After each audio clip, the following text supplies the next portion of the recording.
दूसरे देश के जाने माने पत्रकार, समाज विश्लेषक, समाज विज्ञानी और ज्ञान की विविध धाराओं पर अपनी अटूट पकड़ रखने वाले अभय कुमार द्विवेदी मौजूद है।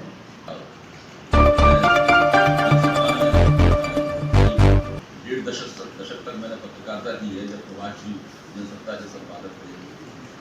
उसके बाद फिर मैं एकेडमिक्स में चला गया और centre for the study of developing societies में एक भारतीय भाषा कार्यक्रम था।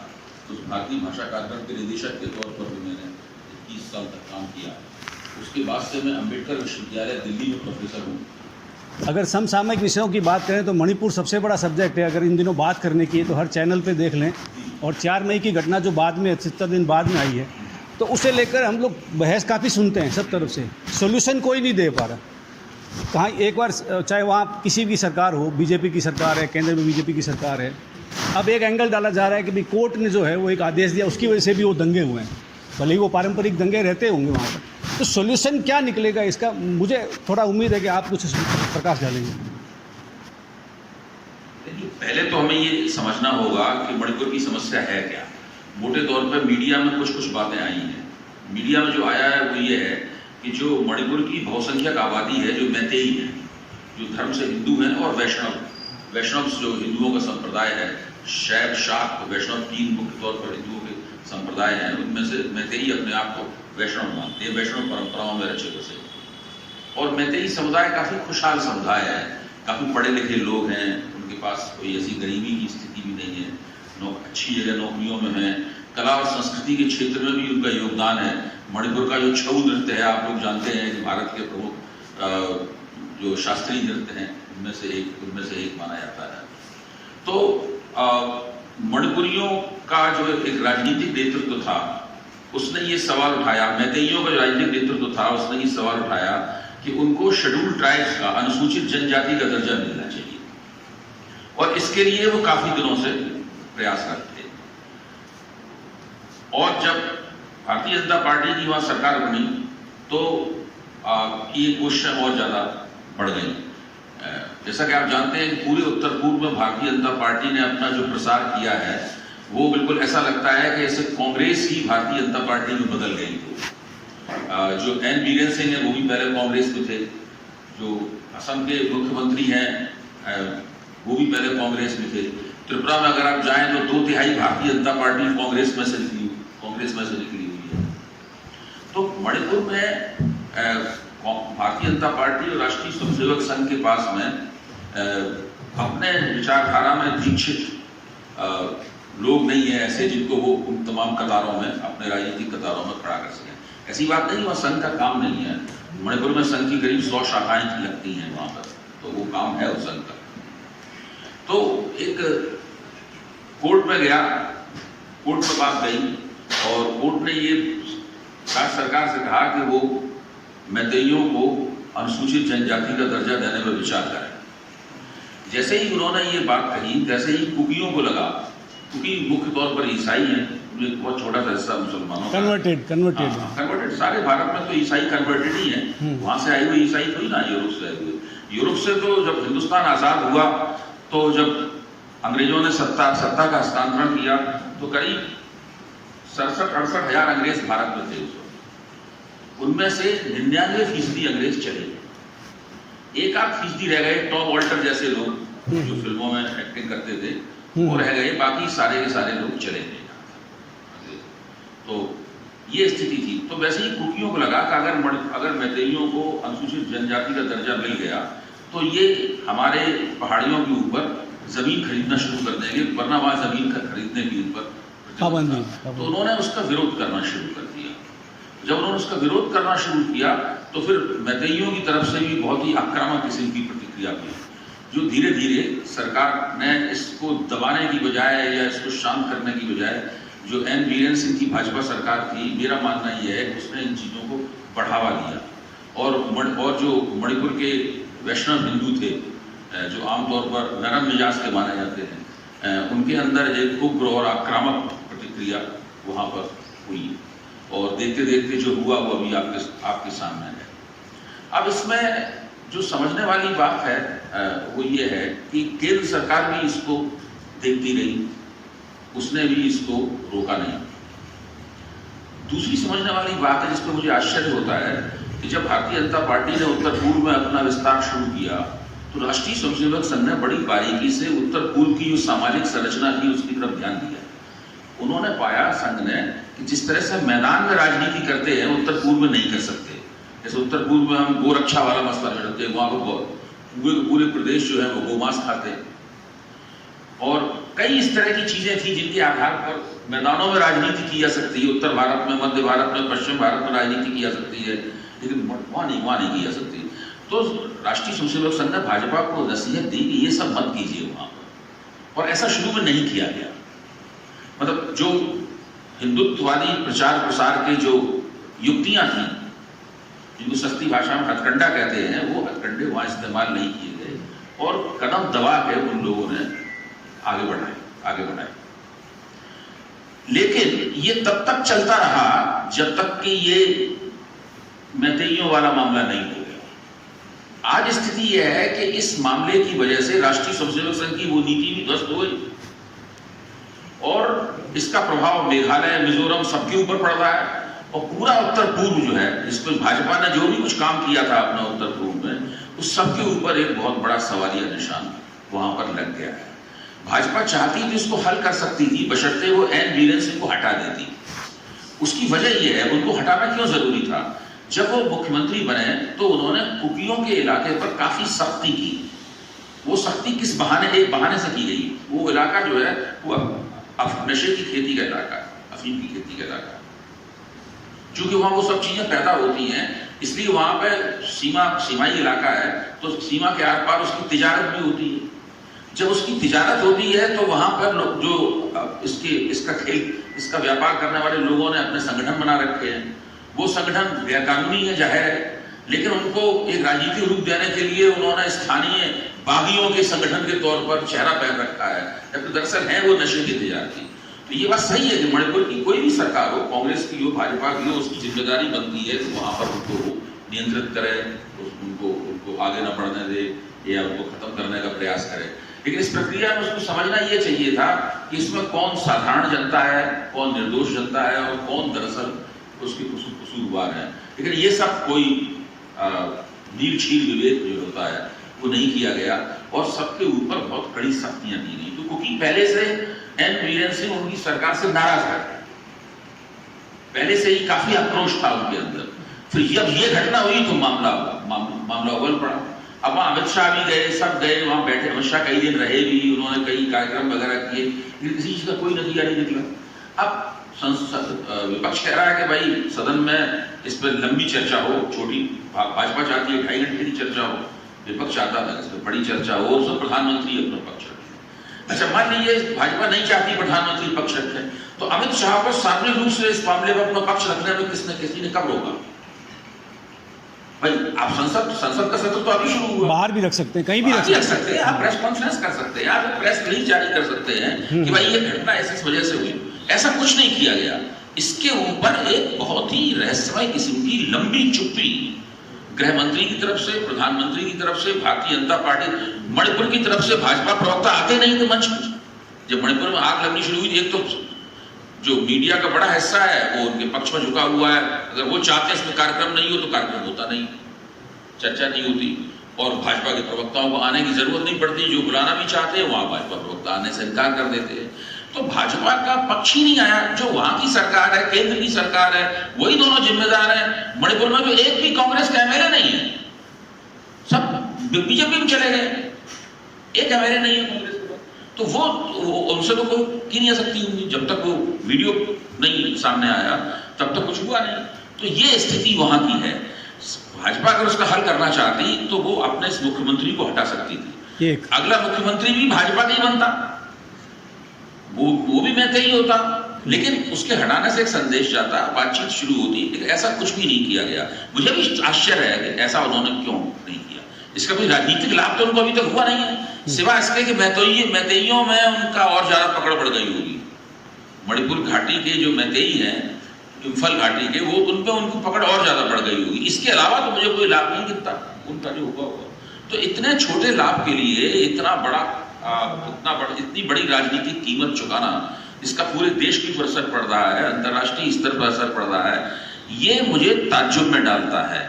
मैं किसी भी पार्टी का आलोचक या प्रशंसक हूं वो एक अलग बात है, लेकिन मैं मानता हूं कि जो राजनीतिक पार्टियां होती हैं वो काफी समझदार किस्म के संगठन होते हैं। वो अपना फायदा नुकसान बड़ा देख के ठोक बजा के कदम उठाते हैं, ऐसा नहीं है। तो वो उन्होंने ऐसा क्यों किया? मुझे नहीं लगता कि जो किया गया है उससे किसी भी किस्म का उनको लाभ हो सकता है।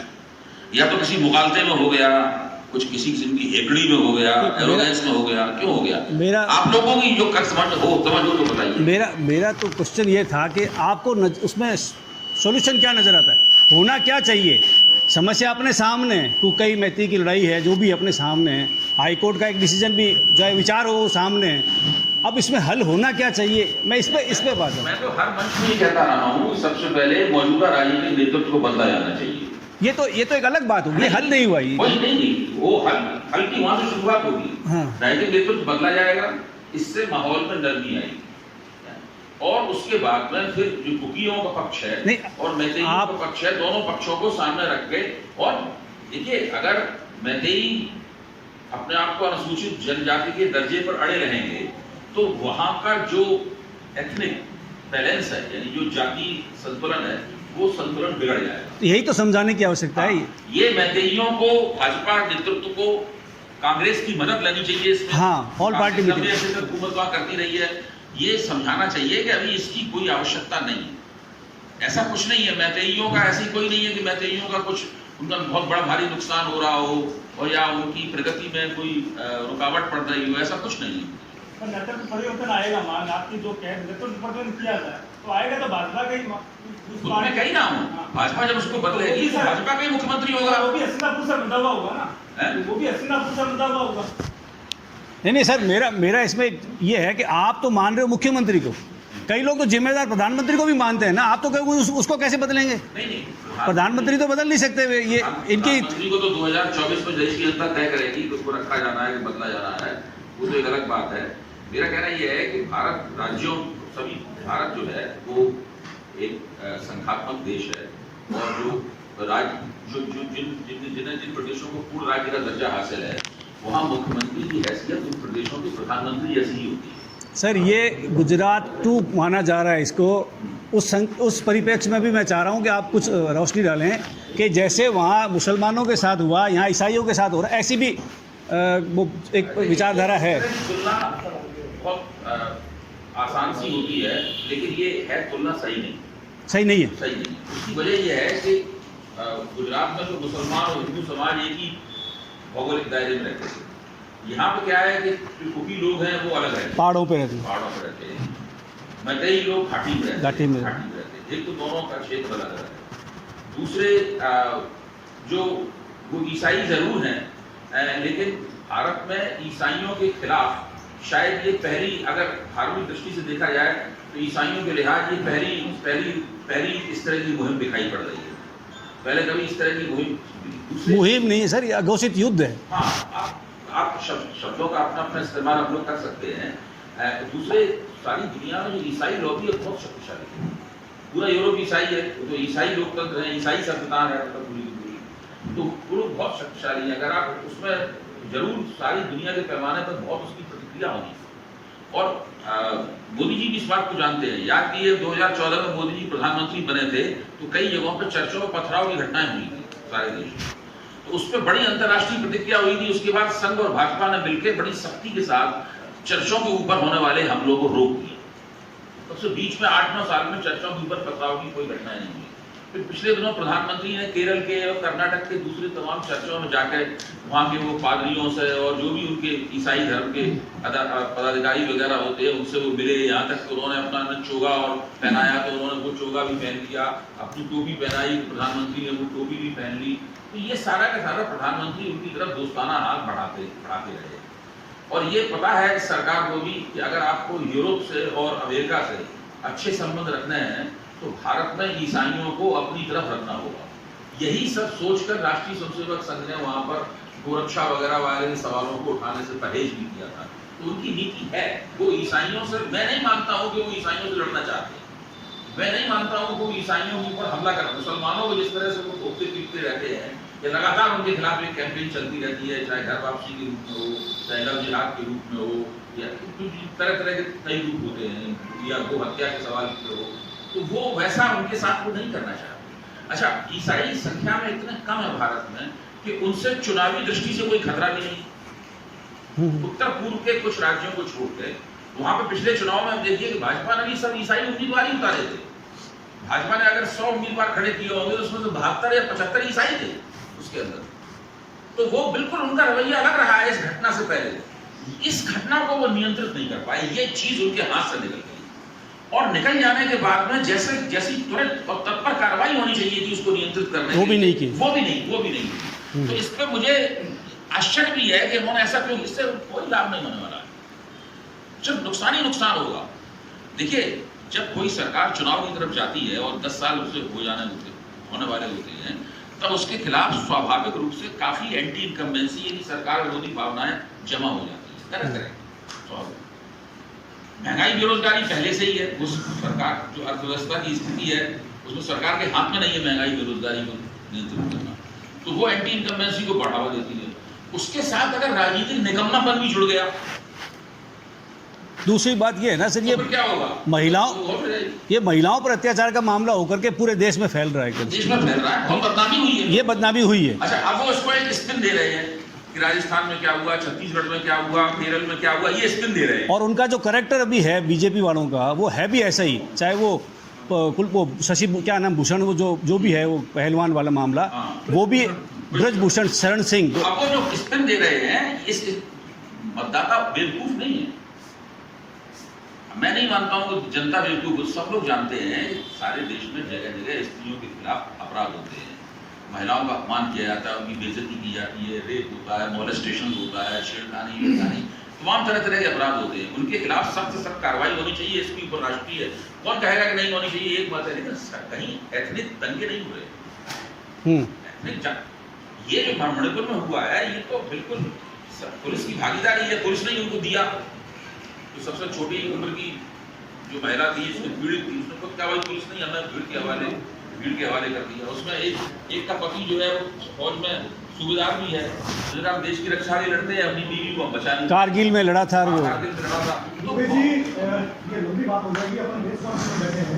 आपने एक बात कही कि मतदाता बेवकूफ नहीं है, दुबे जी समझदार है, नरेंद्र मोदी समझदार है, मणिपुर में मैत्री वाले समझदार है, आखिर बेवकूफ कौन है जो इस देश को इस तरह से दुर्घटनाओं में, हादसों में धकेल रहा है? देखिए, होता ही है कि आमतौर पर जो लोग, सीधा सवाल है, सीधा जवाब दीजिए भाई साहब, मैं अपनी सामर्थ्य के हिसाब से ही जवाब दूंगा। मैं ये कह रहा हूँ जब लोग सत्ता में होते हैं और लंबे अरसे तक सत्ता में बने रहते हैं और उनको ये भी लगता है मोटे तौर पर देखने में कि अभी सत्ता से वो हटने नहीं जा रहे, तो उनके अंदर एक अति आत्मविश्वास पैदा होता है। अति आत्मविश्वास से एक पॉलिटिकल एरोगेंस, जिसको मैं हेकड़ी कहता हूँ, वो हेकड़ी पैदा हो जाती है। तब उनसे इस तरह की गलतियां होती हैं और जनता को बेवकूफ समझने की भी उनको मुगालता होता है। जिस तरह की मणिपुर में गलती हुई है, या महंगाई बेरोजगारी के सवाल को लेकर जो गलतियां हुई हैं, या आप देखिए ना कि भारतीय जनता पार्टी एक के बाद 3 बड़े चुनाव भाजपा ने हारे। हिमाचल प्रदेश में भाजपा चुनाव हार गई, कर्नाटक में भाजपा चुनाव हार गई, और दिल्ली महानगर पालिका का भाजपा 10 साल तक वही काबिज थी, वो भी चुनाव हार गई। अब तीनों जगहों पर भाजपा की सरकारें थी, भाजपा अपनी सरकारें नहीं बचा पाई। किस लिए? कारण क्या है? तो सीधे शब्दों में भ्रष्टाचार और निकम्मापन। महंगाई बेरोजगारी देश में सब जगह है, खास बात वहां पर क्या थी? भ्रष्टाचार और निकम्मापन। केंद्र की भाजपा सरकार इसी बात से डरी हुई है कि महंगाई बेरोजगारी के साथ में अगर निकम्मापन और भ्रष्टाचार भी जुड़ गया तो एंटी इनकम्बेंसी का नजारा पूरा हो जाएगा, फिर नहीं रुकेगा कुछ भी। और अब दिन बहुत है अभी, ऐसा भी नहीं है 1-2 महीना हो तो आप उसको प्रबंधित कर लें, दिन बहुत है अभी, तो बहुत मुश्किल होगा उसमें। तो इसलिए ये सब लोग तरह तरह की जिसे कहते हैं कि राजनीतिक युक्तियां इस्तेमाल की जा रही। पहले एक लंबा मौन रखा गया, उसमें कुछ कहा नहीं गया, अब उसके ऊपर संसद में उस मामले को खींचा जा रहा है। अविश्वास प्रस्ताव भी स्वीकार किया गया तो तुरंत उस पर चर्चा शुरू होने की बजाय उसको भी और थोड़ा सा खींच दिया गया। तो ये सब चल रहा है। अब उस पर अविश्वास प्रस्ताव में फिर से उनको एक दूसरे तरह का स्पिन उसमें दिया जाएगा उसमें। तो मुझे लगता है कि मोदी सरकार बहुत तरह की मुश्किलों का इस वक्त सामना कर रही है। पहली और सबसे बड़ी मुश्किल ये है कि पिछले 10 साल के इतिहास में कभी भी उनके खिलाफ कोई प्री पोल अलायंस नहीं हुआ। पहली बार एक प्री पोल अलायंस हुआ है। तो और काफी 6 महीने 7 महीने हैं उनके पास, माहौल भी बना सकते हैं, वो अपना सारा कार्यक्रम भी लेके आएंगे। तो ये भी उनके सामने एक बहुत परेशानी है। दूसरी बात मैं कह रहा हूं आपको, मेरा इसमें विश्लेषण है, आप लोगों को दिलचस्प लगेगा, तो मैं चाहता हूं आप लोग उस पर बताएं भी कि आपको कैसा लगा। मेरा मानना यह है कि भारत, 4 बड़ी शक्तियां हैं भारत में, जिन्होंने आपस में करीबन 8-9 साल 10 साल पहले एक गठजोड़ किया था। धीरे धीरे अब समझ में आने लगा है कि वो शक्तियां कौन है। कारपोरेट पूंजी, बिग कारपोरेट कैपिटल एक वो, दूसरी भारत की बड़ी नौकरशाही, उसमें भारत के रिटायर्ड ब्यूरोक्रेट भी शामिल हैं और मौजूदा ब्यूरोक्रेट, भारत की बड़ी नौकरशाही। तीसरी उत्तर भारत, मध्य भारत और पश्चिम भारत की जो ऊंची जातियां हैं, जो उस देश को इलीट सप्लाई करती हैं, मैं भी ऊंची जात से आता हूं, तो जो उस देश को इलीट सप्लाई करती हैं वो, और चौथा राष्ट्रीय स्वयंसेवक संघ और भाजपा मिला के आप एक मान लीजिए, नरेंद्र मोदी को भी जोड़ दीजिए उसमें, ये एक शक्ति है। इन चारों ने मजबूती से एक दूसरे का हाथ पकड़ा हुआ है। ये चारों मानती हैं कि हम अपना गठजोड़ बना के इस देश को चला रहे हैं। जब तक ये गठजोड़ नहीं हिलेगा अपनी जगह से, इन चारों में से एक ना एक हिलेगा नहीं अपनी जगह से, इसके अंदर दरार नहीं पड़ेगी या इनमें किसी का मन नहीं बदलेगा उसके अंदर, तब तक ये जो मौजूदा बंदोबस्त है पूरा का पूरा सत्ता का, मुझे लगता है व्यक्तिगत रूप से कि ये बंदोबस्त अपनी जगह पर कायम रहेगा। मीडिया इस बंदोबस्त का एक, आप कह सकते हैं, एक उपांग है, मतलब एक ऑफशूट है मीडिया इस बंदोबस्त का। मीडिया इस बंदोबस्त की सेवा करता है। जिस दिन ये बंदोबस्त बदल जाएगा उस दिन मीडिया भी बदल जाएगा। अब वो बंदोबस्त कैसे बदलेगा, कब बदलेगा, क्यों बदलेगा, उसकी क्या वजह होगी, ये अभी तक साफ नहीं हुआ है। आज की तारीख तक साफ नहीं हो सकता, 2 महीने बाद साफ हो जाए, क्योंकि जब राजनीति बदलती है तो फिर पल भर में ही सब कुछ होता है, फिर वो पलक झपकते होता है, तो पता नहीं बदलेगा नहीं बदलेगा। लेकिन जब तक ये नहीं बदलेगा, ये चौगुटा, ये चतुर्भुज जो है, जब तक अपनी जगह कायम रहेगा उसी तरीके से, तब तक ऐसा ही चलता रहेगा जैसा कभी चल रहा है। राज्यों के स्तर पर कुछ परिवर्तन होंगे या नहीं होंगे वो एक अलग खेल है, लेकिन केंद्र का जो मामला है वो ऐसा ही रहेगा। सर, इंडिया, देश की वर्तमान राजनीति पर आपका, इसी से जुड़ा सब मेरा भी एक प्रश्न है। इंडिया को लेकर भाजपा की चिंता कितनी जायज है? इंडिया में मोर्चे को लेकर वो लोग काफी विचलित हैं, मेरा मानना है। देखिए, इस तरह संक्षिप्तीकरण, एक्रोनिम के जरिए भाजपा के, अगर आप पिछले 10 साल के प्रोपेगेंडा रणनीति को देखें तो प्रधानमंत्री ने खुद अपने भाषणों में और जगह एक्रोनिम का इस्तेमाल किया है। और इंडिया शब्द का वो हर योजना में उनका इस्तेमाल होता है। वोट फॉर इंडिया उनका एक वीडियो भी चल रहा है, जो खुद ही मन से वो चिल्ला के कह रहे हैं।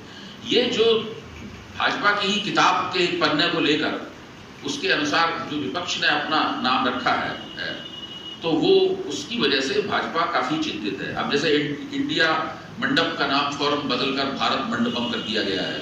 इंडिया पेवेलियन का नाम, इंडिया पेवेलियन का नाम बदलकर भारत मंडपम कर दिया गया है। एक प्राइवेट मेंबर्स बिल आ गया है जिसमें हर जगह इंडिया की जगह भारत करने की डिमांड की गई है। तो वो लोग थोड़ा परेशान है कि वो प्रचार के मोर्चे पर वो इस मामले से कैसे निपटेंगे, इसकी रणनीति अभी तक वो नहीं निकाल पाए। दूसरी यही मैं पूछा, जायज कितनी जायज उनकी चिंता जो है ना इंडिया को लेकर, कितनी जायज है? जायज और नाजायज क्या कहना, अपने राजनीतिक विपक्षी का विरोध तो आदमी करते ही है। दूसरी चिंता की वजह मैं देखना चाहता हूँ। मैं दूसरी चिंता की वजह ये जो मैं पहले कहा था कि कभी भी मोदी और भाजपा के खिलाफ कोई प्रीपोल अलायंस नहीं हुआ है राष्ट्रीय स्तर पर। ये पहली बार है ऐसा हो रहा है। और जो प्रीपोल अलायंस होता है वो 2 काम करता है। पहला काम ये होता है कि वो राजनीतिक गणित की खोज करता है, यानी आपके उम्मीदवार के खिलाफ एक उम्मीदवार खड़े करने के। दूसरा काम वो करता है कि वो राजनीतिक रसायन, वो जीत के रसायन की भी खोज करता है, वो मैथमेटिक्स की भी खोज करता है और केमिस्ट्री की भी खोज करता है। और ये इनको डर ये है कि कहीं मैथमेटिक्स के साथ साथ केमिस्ट्री भी ना मिल जाए।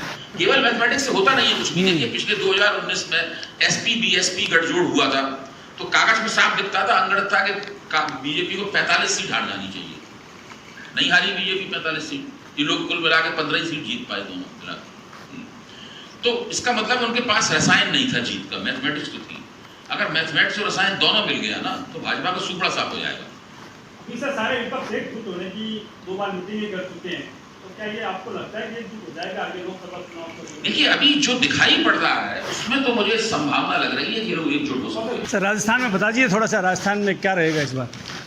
तो यही तो मैं आपसे पूछने के लिए आया हूँ, इस पर मैं नहीं बोलूंगा 1 की लग, आप बताइएगा क्या होगा।